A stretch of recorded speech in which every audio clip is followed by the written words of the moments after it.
it going, YouTube Nation? I am Average Will. Welcome back to Saturday Sit Down. This is season 2. We are back, and I'm excited. I'm excited because we're going to be doing things a little bit differently here with season 2. Season 1 was a nice growing period, a way to kind of get in and learn doing these kind of processes, having guests on the show and everything. And today we have a really cool guest. We have author and creator of Parallel, Jason Douglas, and I will be dropping the link to the book. So if you guys want to go pick up a copy or pick up the digital version, you can get either or. Definitely highly recommend checking it out. It's a very good story. If you are an indie fan like I am, it is definitely a book to definitely check out. So I'm going to give a minute, let some folks roll in. We just went live. I know we're kind of back in on doing these Saturdays. But in the meantime, let's bring on my guest. How you doing, sir? Hey, thank you very much for having me on. It's a pleasure. It's an honor to be here, and I'm looking forward to this. I appreciate you coming on. I know Gary B., who is an awesome member of the community, he had you, him, Jason, and I want to say it was Jimmy, I believe. Yeah. The guys, the usual suspects, they had you on, and they reviewed the book and everything. And I remember watching that, and then Gary reached out to me and said, "Hey, would you, hey, I know you do the thing. Would you like to see about having you on as a guest?" And I said, definitely want to, for season 2, kind of be more of a creator base, like a writer, artist. As a huge fan of comics, definitely have the opportunity to have folks like you who are very talented. So thank you. Well, it's my pleasure. Your reputation precedes you, sir. So I am the one who should be thanking you. Oh man, you're gonna make me blush. So I want to talk. I mean, I try, like, before I wouldn't get really into it, but I read the story. I really enjoyed the story. How long ago? Because the book came out in officially April of last year. Right. How long had you had that story put together before it finally got picked up? So the process was actually, it's a really good question, because one of the learning curves for me, being on the other side of the creative process after being a fan of comics of all shapes and sizes for so long, was the amount of time, blood, sweat, and tears that go into it, especially indie comics.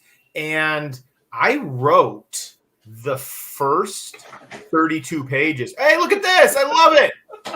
This is my son. This is Johnny. I'm the guest on the show, but the real surprise guest appearance is happening right here, right now. Hello, young man. Can you say hello? Hello. Hello.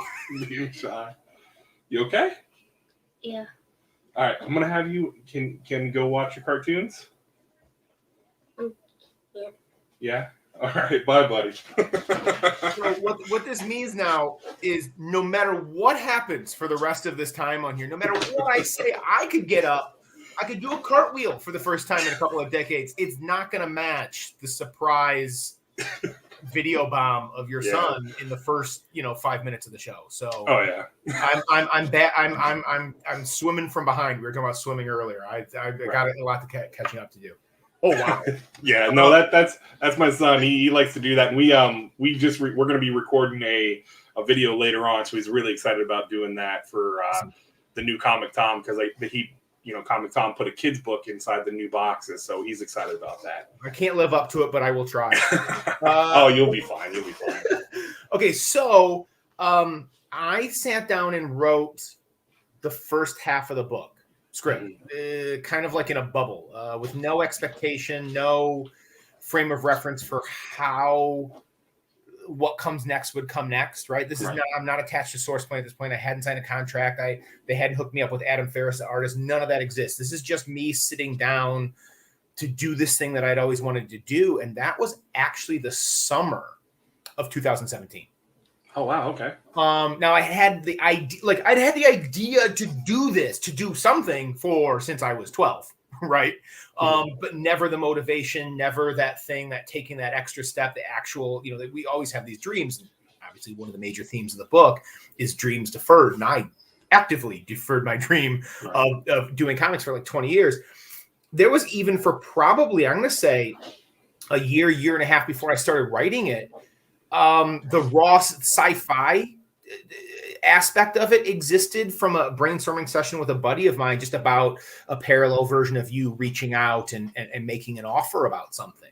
But the actual catalyst of, all right, it's time to actually, sit down and start typing, came right before that summer when my day job for the last 21 years has been a public school teacher. And which means I've got former fourth grade students and former eighth grade students, but especially the former fourth grade students where I started that are now kind of Landon's age in the book, like pushing 30. Yeah. And there's like this one student in particular that I was having this conversation with, and she was very much going through that quarter life crisis that Landon is going through, where you defer your dreams in your early 20s because you believe you have forever to make them come true. And then, snap of your fingers, blink of your eye, and 5 to 10 years have gone by, and that life of stagnation has happened. And she was very much like, why am I not in Chicago opening the dance studio that I knew I was going to do? And now it's probably too late. And that kind of just kind of snapped. And so that summer I sat down, and instead of doing what I normally did, which was writing a one-act play to put on with the drama club that I ran through my middle school, I wrote the first half of this comic, right? Mm-hmm. And then, began the shopping around process, got hooked up with SourcePoint the next spring, wrote the second half with Adam, turning in pages as we went. And so it's been a few years of that process. And then, of course, the whole thing got derailed right as it was supposed to come out. And you said, like, the book came out in April, and, that's what preview said. But, because COVID hit right then, it was actually the most bizarre kind of rollout of the actual book. People who had ordered directly through SourcePoint got it a couple weeks early, and most of the Diamond customers didn't get it until almost the end of summer. Oh, wow. Okay. And so, and then obviously every single one of my signings and every single one of my conventions, which was kind of going to be the last piece of kind of fulfilling this dream, then got postponed a full another year. Like, I just did my very first event ever a couple of weeks ago at the Detroit Festival of Books. So like that whole thing, indie comics in general, to get back to your original question, take a long time, multiple years. Indie comics in the middle of a pandemic, maybe a year or two longer. Right. Yeah. No, it was definitely a great story, and I'm going to drop in the chat. I'm going to drop the link to where you can either purchase an actual physical raw copy, or you can it'll let me do that. There we go. Or you could do the digital PDF version, and definitely is a read that, like how you said, it's a great look at. You've got someone in Landon who you see, with who he's with Claire. He met Claire, how that happened. And then, is that going to work? Let me just make sure, because it didn't fully put your link. Oh, yeah, it did. Okay, good. I just wanted to make sure the link was actually working. But you see that where then all of a sudden the voice happens and he starts getting this is what it could have been. And, right. And that's a lot of people's thoughts is, if I would have did things differently, how would they have turned out? There's it really, so like the tagline is kind of like, what price would you pay for a second chance at the dreams you thought you left behind, right? Right. But like something that, because I was a fan of stories like this growing up, and something I was really conscious of and really wanted to put in this book was it's not a two-dimensional story. And I don't just mean that by like flat characters and anything. I mean, like, if you're a comic book fan, if you're a sci-fi comic book fan, if you're an indie comic book fan, it's got like, that's there, right? I mean, we're talking about, Landon hearing at the nadir of his depression, of his quarter life crisis. I mean, he does start hearing voices and seeing visions of this parallel version of him that's offering him a second chance at the dreams he thought he left behind. And, you've read the book, that the cost of what is being offered, right, just might not be in his best mental and physical interests in the here and now, and some pretty tough choices. An escalating physical tension kind of builds in the second half of the book. But like beyond that, something that I really, really appreciated about comics growing up is like when there are universal and real deal relatable themes nestled deep inside whatever fantastical suspension of disbelief you've got to do to believe that people can fly or that there's parallel worlds or whatever. And so like we're talking about that idea that I mentioned before about dreams deferred, about that idea that we have these things that we desire to do, but we all know that it's always a lot easier to do nothing than to do something. Right. and time just keeps on marching forward. Right. And when that kind of hits you, it manifests in different way for all of us. Right. Sometimes it's anxiety, sometimes it's depression, sometimes it's stagnation, sometimes it's a loveless marriage. In the case of Landon, I mean, there's all these different ways that it manifests, and we tend to go through that alone. And one of the major themes, of the book is that, you should always be talking to somebody about it, because everybody goes through some version of this. Right. Right. So, I was just very conscious of having those deeper universal themes that hopefully people can connect to and relate to, even if your dream isn't the same as Landon's, which was music that he set aside. But we all go through it at some point, and you're not alone. Yeah, definitely. There was a part in there where it just kind of went by year. It's like, 5 years ago, 4 years ago, just seeing, I mean, one, the art with it, how the artist took it, and you just see as each panel kind of went, you saw, especially when they were in the bed, the divide that was starting there. It was awesome. It was very, very telling. And then just seeing how he was reacting and how he was taking his life, whereas he's got his dominant wife who's, she's moving, shaking, doing deals, and you just got him who's in this spot of, you could tell and you feel for the character. And it's like, man, you hate to see someone feel like they're kind of settling into it. They settle into that situation instead of maybe not fully pursuing their dreams, but trying to get something, out of what they enjoyed of that part of their life. And yeah, I mean, like you said, there are others out there that are in those situations where they're dealing with the same thing. So it's always good to maybe reach out and be like, have someone to lean on that's going through the same thing. So. Well, I'm happy that you mentioned that particular scene in the book, like the flashback and the time, the movement through those few years where he's 21 and then he's in his late 20s, because that was part of the first half where I kind of wrote that. I mean, that's all in the script, right? And because the way it tends to work in our lives with this idea of almost like waking up out of a dream and you go, oh my God, where did the time go? I really wanted a way to show it happening, right? Panel by panel, page by page, which is exactly what you're describing. Because like, if you connect to that, I think that those are pretty stressful pages. Like, as you see them move apart year after year, like it's right. Like what you're describing is these panels where you move from them meeting to the point where Landon, the story kind of kicks in and it gets intense. And they're like, it's the same page layout for several pages in a row, and it's the same panels, but you see the slight changes. They're moving apart in the bed. His body language is changing. Obviously, hairstyle and clothes and stuff change, and she is certainly moving up in the world and stuff like that. But like, I wanted there to be that if you catch that, it should feel kind of like, I can see it happening, and the tension of like, I know what this is. He doesn't realize it's happening until he kind of wakes up into this depression later, but like the way we all do, but like watching it actually unfold incrementally on the page was something I really, really was conscious of and wanted to do. I'm so glad you noticed that. Yeah. It was definitely a great part of the beginning of the book. And as it goes into the voices and the hallucinations and everything, and then the progression of that, where he goes into, he's at the hospital, and then he goes and he starts seeing the doctor, and how everything kind of fades away from that, and then it kind of comes back, and then like just the price you have to pay, that he's having to pay to kind of get back to the what if, essentially. Right.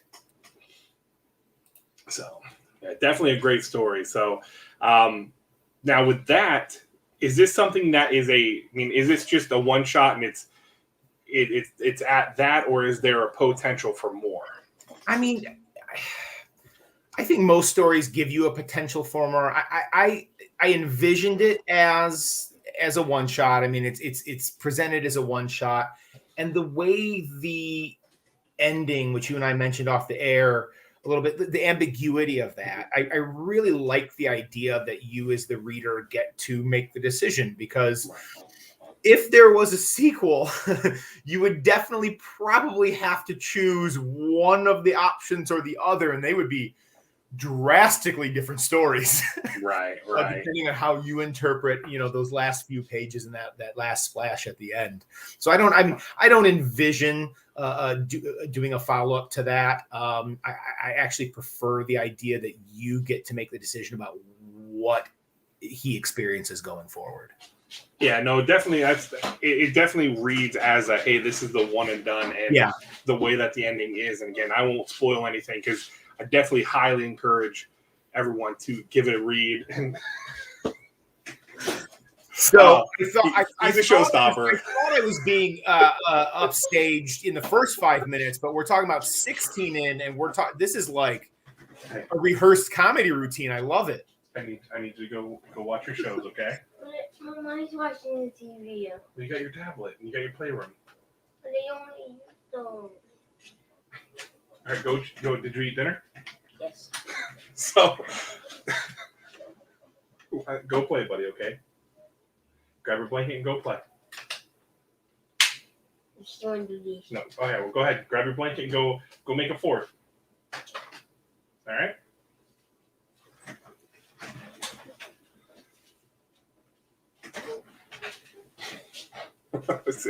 Yeah, he's wanting to be in on the shows. That's awesome. I love being upstaged not once but twice by. If I find out that you guys scripted that and he come in with a blanket over your head, I would not be shocked. That was beautifully done, comedically timed by yourself. No, he is. He likes because unfortunately how my office is set up, I don't have a door or anything, so it's like an archway, just an opening. So yeah, he knows anytime I'm recording a video or if I'm going to be doing a live stream, he's got to come and he's got to see what Dad's doing, and he's got so many people that are on Instagram that love him because he's got these killer blue eyes. So I call him, he's my little Johnny Blue Eyes, and he's got a little following on Instagram. It's pretty funny. That's awesome. Yeah.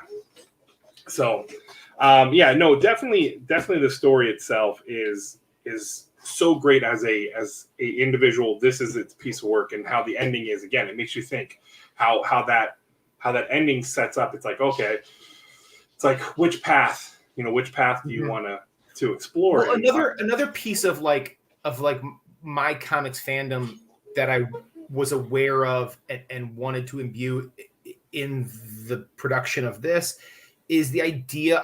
My favorite all-time comic book storylines are finite, right? Like Neil Gaiman's Sandman is my favorite comic book of all time, right? It's one of the only things that I carried with me from a kid through my hiatus from comics into adulthood. 75 issues and you're done. I love things that end, and then more importantly, the things that offer themselves up to rereadability. Right. So I'm not, it doesn't bum me out at all in the respect that, like, okay, you get these 64 pages jam packed with a story that maybe you like, and then that's it, and you're bummed because there's not any more. Because if it's good to me and it's dense enough, the desire to go back and reread it is kind of one of my favorite things about my favorite comics. So like that was something I really was kind of going for with this, and with all the ambiguity throughout the book. Whether it was in the script for me or then, the ability for Adam to even draw ambiguity, which I don't even know what that means when it comes out of my mouth, but the dude can do it. Right. Like a lot of the feedback that I've been getting, some of the most positive feedback and the most kind of complimentary that warms my heart the most is like people going back and rereading it and interpreting it differently the second time through. Either this panel or that page or whatever. Because like Landon goes on that journey, right? Where there's one section of the book where he clearly thinks he's losing his mind.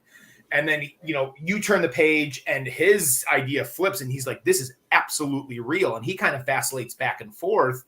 And something kind of cool that I've been getting feedback is like you go back and you reread Parallel a second time and you're interpreting it differently on a certain page in a certain section and going, oh yeah, it's all in his head where you thought it was real before, and then you flip flop the next page. So I think that's pretty cool too.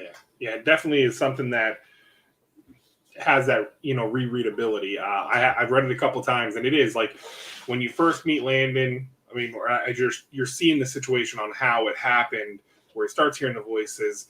It's like, all right, there's this the parallel aspect of, oh hey, there's these two Landons, and then you reread it again, and it makes you start thinking, okay, well maybe it is all in there, and it just to see how it all. Again, I had to go back, flip back through and reread a page just because you see it as a second, you see it at that second time, and you're like, wait a minute. And it is definitely one of those books that you could easily read a few times and take away different aspects each time you read it. Yeah, that's probably the biggest compliment that like I've gotten for the book, and that's the one that I appreciate the most.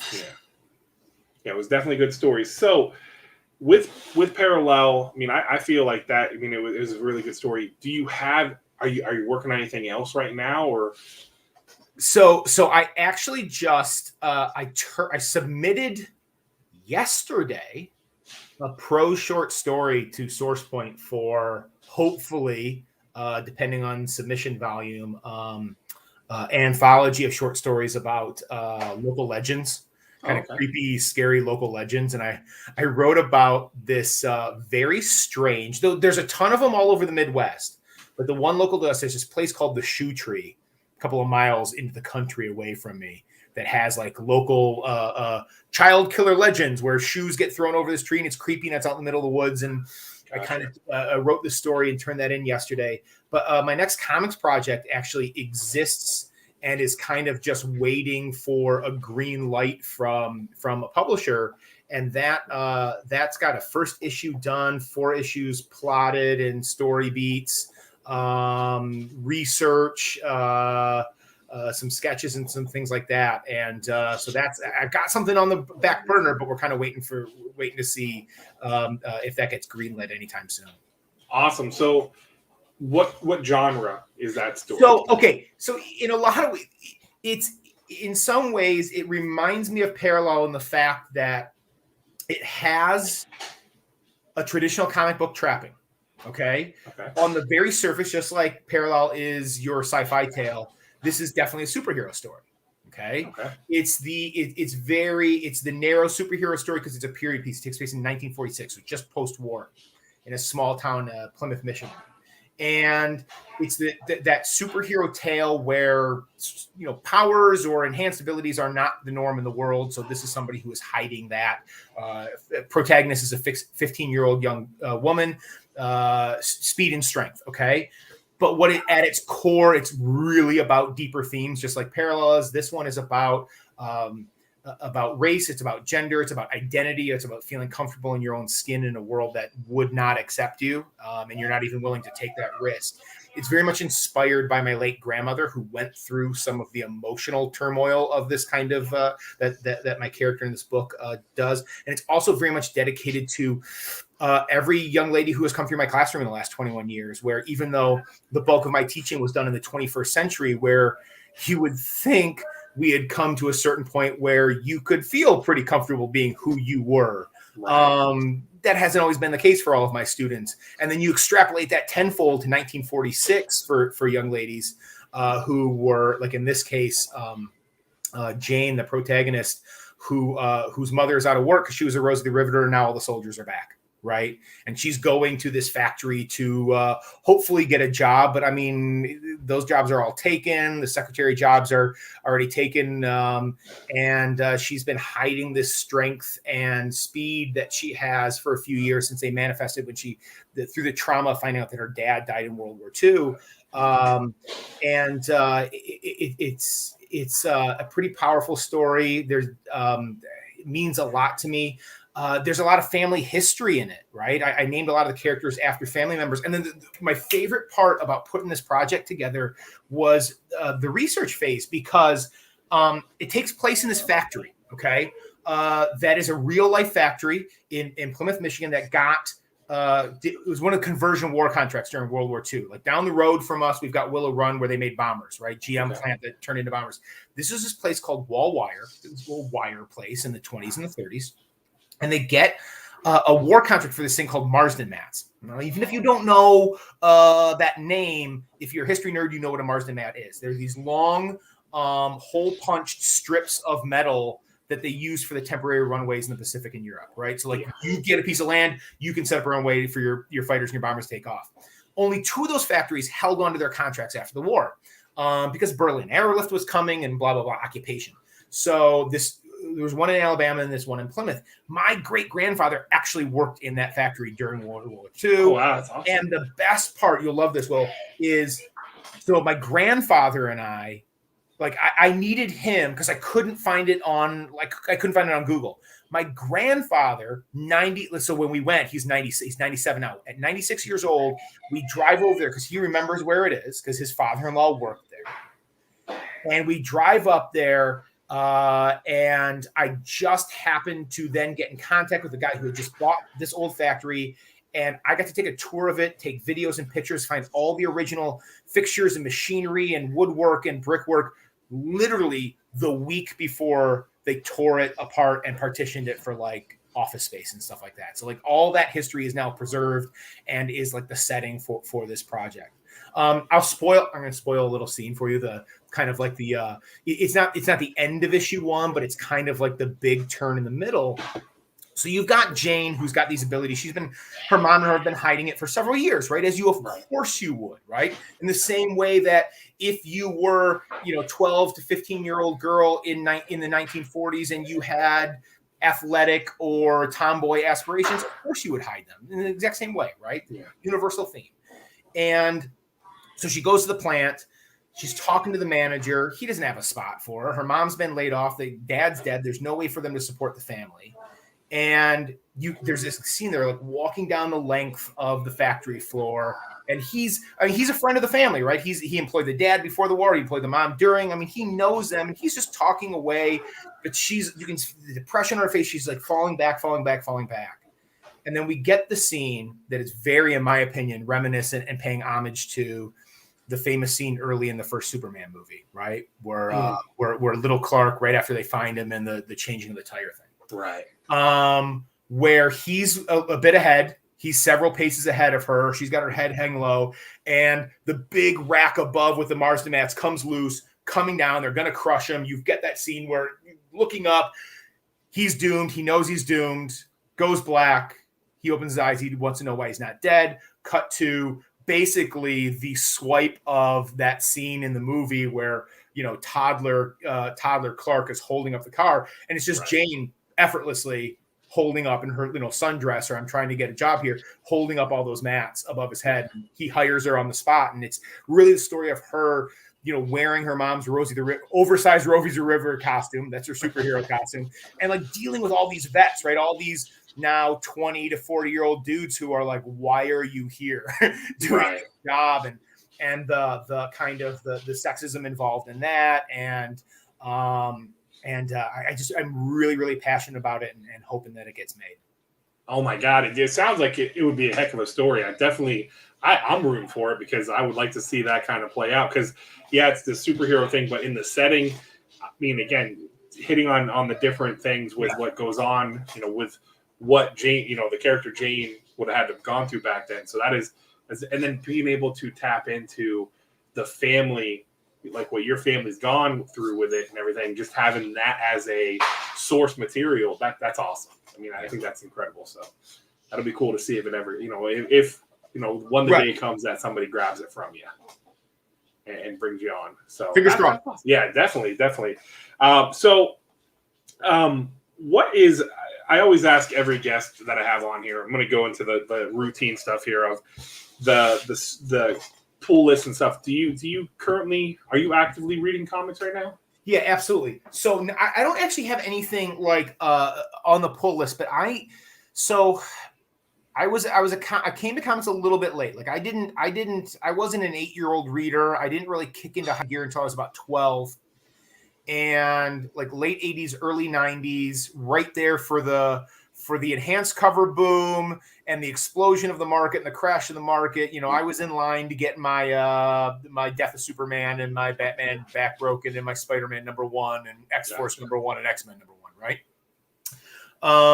And then like about 94-ish, that kind of typical story about the teenager who walks away from it. And I walked away from comics for about 9 years. And the only two books that followed me, and I think I hinted at this later, was Neil Gaiman's Sandman and Art Spiegelman's Mouse. And those kind of followed me through the teenage years and into college. Okay. And then it was actually Neil Gaiman who brought me back into a shop when he published, I don't know if you remember this, he came back to comics work and published Marvel 1602. Which was like that story about the Marvel characters in Elizabethan England, sometime in like 2003-04, and that brought me in. And I got hooked. Okay.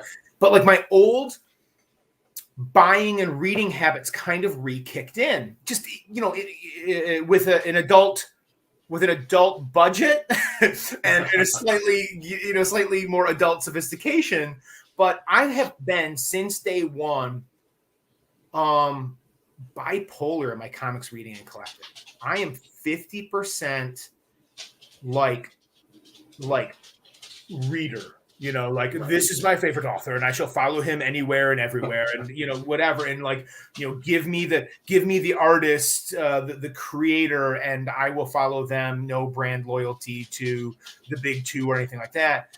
And the other 50%, which you would think is sometimes a little contradictory, but I try to meld it, is just the pure collector. Like I am putting together runs and I am still hunting for deals on keys and things like that. So right now, I am working on a couple of very minor runs that are easy to pick up. And then one that is way, way, way too ambitious, but I'm trying anyway.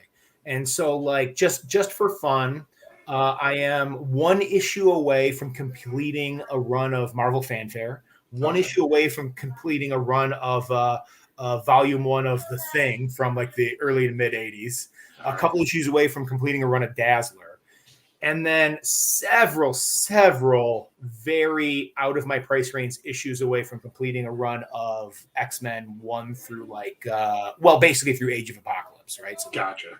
Like 319 or something like that. But like as far as like what I'm reading, it's kind of more back to those authors and artists that I really admire. So like you'll know what I'm reading on any given month because Ed Brubaker or Jeff Lemire or Mike Mignola or Eric Powell put out something new, right? Gotcha. Something that has blown my socks off in the last year. I don't know if do you know the new Ed Brubaker and Sean Phillips, like the graphic novels that they've been putting out? I have the pulp. I got the pulp. Yeah, really like that. Whoa, pulp was really good. But so they're doing this book called Reckless. Mm-hmm. And it basically came about because they always wanted to do this, and COVID actually put them in a position where they could, where, as successful as a Criminal's been for them, like I think Brubaker was kind of getting sick of the game you play with issues, arcs, then the collected edition or whatever. And he just wanted like 4 times a year, almost quarterly, to put out an original story in that vein. And the 3rd Reckless book just got solicited, I think, last month for October.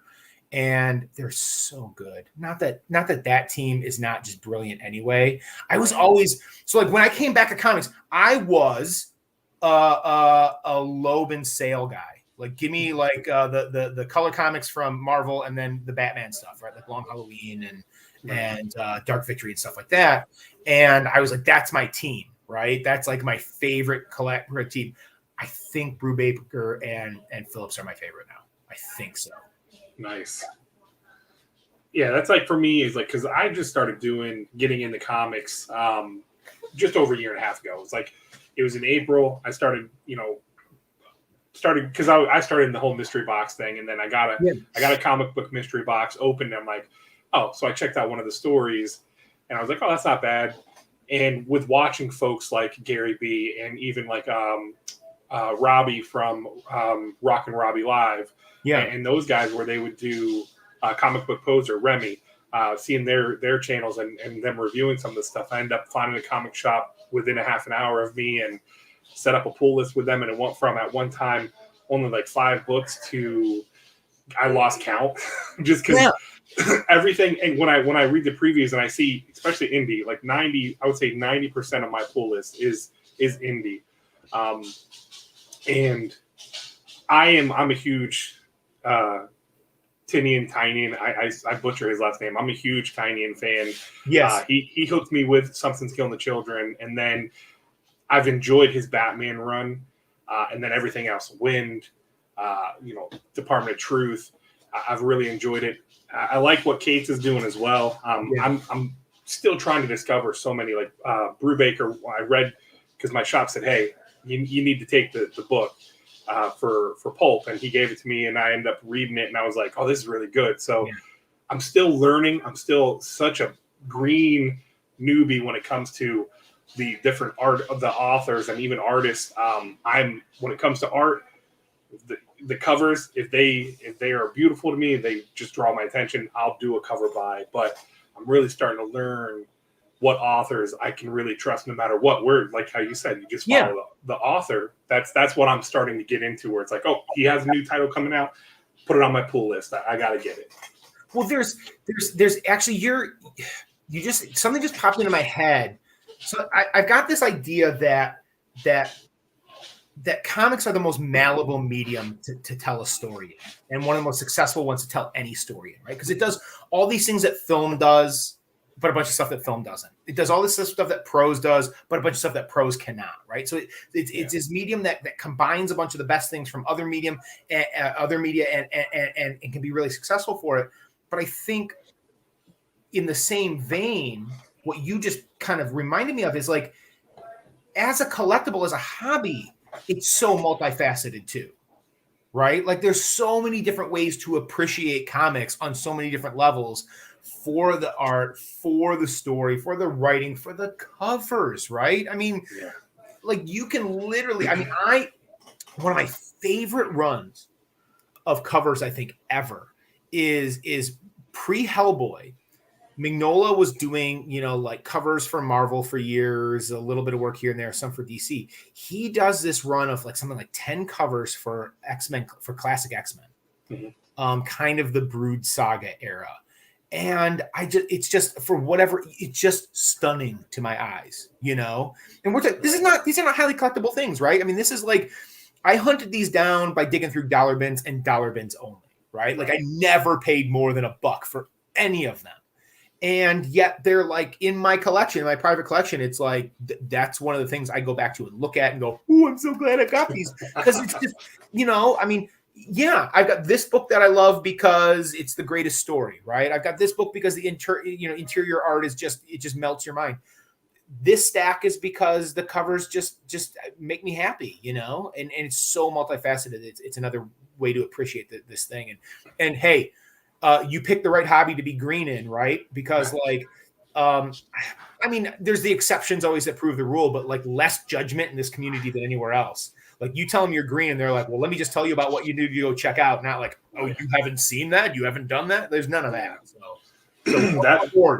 that's been something that's been awesome. Just because there are so many people like, hey, oh, you like this story? Well, then you need, here's a list of 5 other stories you need to hunt down and check out. So it's really, really expanded. And that's like with somebody like Dustin Remy, Comic Book Poser. He's one that really got me into, because just what he was doing, where he had it was Brian Hawkins, the writer of Black Cotton and some other stuff. He had him on the show, and I ended up going and picking some stuff up that he had done, and then just being exposed with seeing other folks do this kind of thing, where they had writers, they had artists on the show, and it has been really cool. I that is one of the best things, like you had said. This community is, you'll have some of the stuff, but it's a lot of, dude, did you see this? Oh man, you got to really go check this out. Or hey, did you see the new? I've got a couple buddies that anytime something gets announced, my inbox, my DMs blow up on Instagram, because they're like, hey, look, make sure you put this on your calendar, because look at these covers, man, because I know you like this artist, and it's stuff like that is really awesome to have in the community. Yeah, absolutely. I couldn't agree more. Yeah. So I I want to ask, because I always like to ask this, who are your 3 favorite superheroes? Okay, my 3 favorite superheroes. I'm gonna do this. All right. I don't know if this is cheating or not. But I'm gonna go. All 3 of them come from. I'm gonna go with the youth movement, right? I'm gonna go for these are my favorites at like 12 through 15. And 2 are probably the most typical and middle of the road. Like you, we just talked about a non-judgmental community. Anybody who hears these 2 are going to roll their eyes. People who are not watching this live will later watching live. You won't be able to hear their eyes roll in the back of their heads when I say these 2 character names. And then there's going to be a third that's a little bit of a cheat because it's not a superhero, but because of the story that it comes from. Right. So, as a kid, I was Batman and Wolverine. Okay, and I understand. I get it. I know. Okay, come on. You can roll your eyes now. But I loved it. I just absolutely loved it. And then my favorite character in comics of all time is Morpheus, is Sandman. Not because he's a good guy, but just because it comes from my second favorite writer of all time, Neil Gaiman, and my favorite comic story of all time. Right. But if you said, okay, because I'm very much a loyalist to whatever I fell in love with first, right? Like I know the Beatles are the best band ever. I get that, but they're always going to be number 2 on my list because I fell in love with Led Zeppelin first. You know what I'm saying? Yeah, I got you on that one. Yeah. I have read authors that are more talented than Stephen King, but because he got his hooks in me at 12, he will always be my favorite author. It's just I'm very loyalty to that first love. Okay.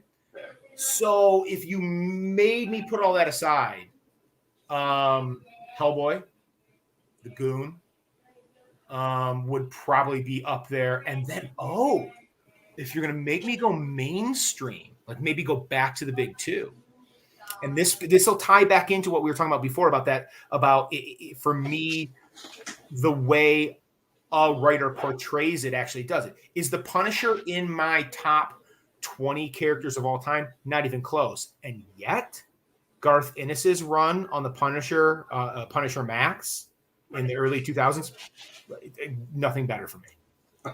Yeah. So there you go. That was a good take. I like that. Everyone's like, they kind of like, and even with the Batman Wolverine thing, listen, Thor's my number 1. Yeah. I go Thor, and then it's Deadpool. I love Deadpool. But yeah, I mean, it's never, that's actually nice to hear the Wolverine and the Batman together. And then Morpheus is great. And that's a good one too. He may not be a superhero, but still.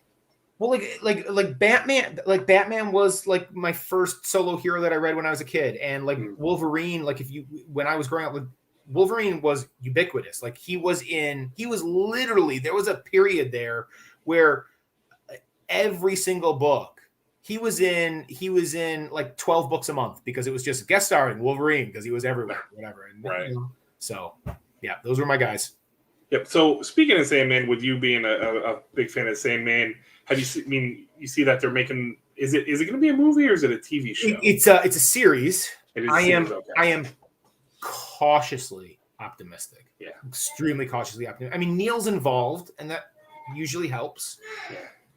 There, but like I don't know. I mean, I think the transfer from page to screen, whether it is prose or comics or whatever, is always, it's not always a crapshoot, but like there's things that translate directly and it's brilliant. There's things that translate directly and it's horrible. There's things where they go in a different direction and it works. There's things where they go in a different direction and that's a disaster. And I used to like have a theory about why some things worked and why some things didn't. And I think the variety and the circumstances in which page to screen works and doesn't work is so widespread that I think my theory falls flat. And so I'm just got my fingers crossed that it works. Yeah. It's always nice that the creator has a say in it, which is always a good thing. So I'm open. I think with what we've gotten over this last year of the the comic book shows, one of my favorites was Sweet Tooth. When I Yeah. heard that it got announced, I said, well, I haven't read this yet. I've heard good things, so I want to read it before I watch the show. And I thought they did a really good job for that first season portraying that part of it. So I thought that was really good, and I've enjoyed the stuff that Disney's been doing with their shows. Yeah. Oh, absolutely. You knew it was going right. I mean, not that like for whatever reason, like Marvel's just got the golden touch. With since 2008, right? And I mean, I know it wasn't the plan for WandaVision to start off phase 4, but I don't think it could have started off better than that. Like, that you've got that kind of rumbling after episode 1 and 2 where people are like, what's happening? Why is it so slow? Why don't I get it? And then it was so freaking good. And she got to, and Olsen got to stretch her legs, and I thought it was wonderful. So yeah, I'm following that too. And I'm really, really happy for Jeff Lemire. Oh my God. Like it could more talented, more well-deserving dude. Like, I grabbed onto him, right as, what was his second book? Oh my God. I can't believe I'm blanking on this. God, I hope somebody in the chat knows what I'm talking about. But right when his second book was being published, and he's like from literally right across the Detroit River from me. Oh, wow. Okay. In Ontario. And so there's a lot of cultural things. I mean, it's very, a lot of his early stuff was very Canadian, but like I knew it, like it's pretty much the same place. And I got an utmost respect for that guy and the work that he puts out, and couldn't be happier for him for the success for Sweet Tooth for sure. Yeah, definitely. And they have a season 2. It was just announced. Yeah. So it's awesome that they're going to be coming out with a season 2. I know and that's like with being a collector, seeing the whole spec game and all that of, oh, hey, this could be a good show. Seeing some of the stuff I enjoyed, which is nice. Like with my daughter, who she could care less about comic books and everything like that, but like something. She is a feminist in her own right, but she loves a strong female lead character. She doesn't want the girl that has to rely on or that has that whole love aspect. She wants someone who is a very a very good, strong-willed character. So as soon as I started reading Something's Killing the Children, I said, "Oh, Erica Slaughter, that's all day character that she would like." So I gave her the first trade paperback of it, and she read it, and she came back to me, and everything was so excited. And then to hear that that's actually going to get a show, I'm like you said, I'm cautiously optimistic with it because again, there are things that you hope that they can put it together. Like The Old Guard, I thought was a great movie. I thought they did a really good job with that. I know some people are like, well, this should really be a title that's handled by somebody like HBO Max, and I'm like, well, let's be, again, let's try. I'm happy that we're going to have an option for it. I'm happy that we're going to see something made into it. So it's definitely going to be. Well, you exciting. need to tell your daughter to write a friendly but firm letter to SourcePoint saying to pick up Jane American, because that book is literally written for her. I'll let her know that then, yeah, because that'll be definitely. I mean, again, and I'm always trying to look like when we see stuff like that, where it's got a strong female lead. She's all in for it. She's definitely, that's a story that will catch her eye. Excellent. So we've got the story that's coming on. We got your favorite characters, what you read and everything. What is Sandman is the one. I can't really ask that question now because like Sandman, you've made that clear. Sandman is that one that you would have to have. Is there? Man. Now I'm trying to think because we've really covered it, which has been awesome. So, is there a specific title that like is there a character for you? Like maybe it might be a one of the big two, a character that you would love to be able to write for. So, I mean, yes, I would think because. I named specific characters, and most of the writers that I named are people who are doing things, at least for most of their career, in, indie comics or create our own things. But like, the X-Men universe for me, like I'm trying to put together a run of X-Men for God's sake, you know, and Right. and that Claremont run from like 75 through 91. I mean, come on. You know what? Yes. So, I mean, the X universe is daunting because it is so ridiculously convoluted and complicated. Mm. But I just reread and then handed to my son to read Magneto Testament the other day, Okay. which is a Greg Pak written story. He's a dude who wrote Planet Hulk, right? Which, Okay. you know, Thor Ragnarok is at least half based on. And Magneto Testament is, I think, one of my favorite mainstream Marvel books because it is so not a superhero story in any respect. It's Magneto's origin story in Germany in 1930s and then through the Holocaust of World War II, and like there's only the subtlest hints of him manifesting his powers in the slightest bit. Like he throws a javelin a little bit further than some of his classmates. He has the ability to maybe find that coin buried in the trash that nobody else could find as they're scrounging in the in the Warsaw ghetto, you know. Mhm. And it's just so beautifully written and so subtle. It's like one of those. It's like one of those performances from one of your favorite like action movie actors, and suddenly they're giving this understated kind of quiet performance, and you're going, "Oh my God, they're brilliant."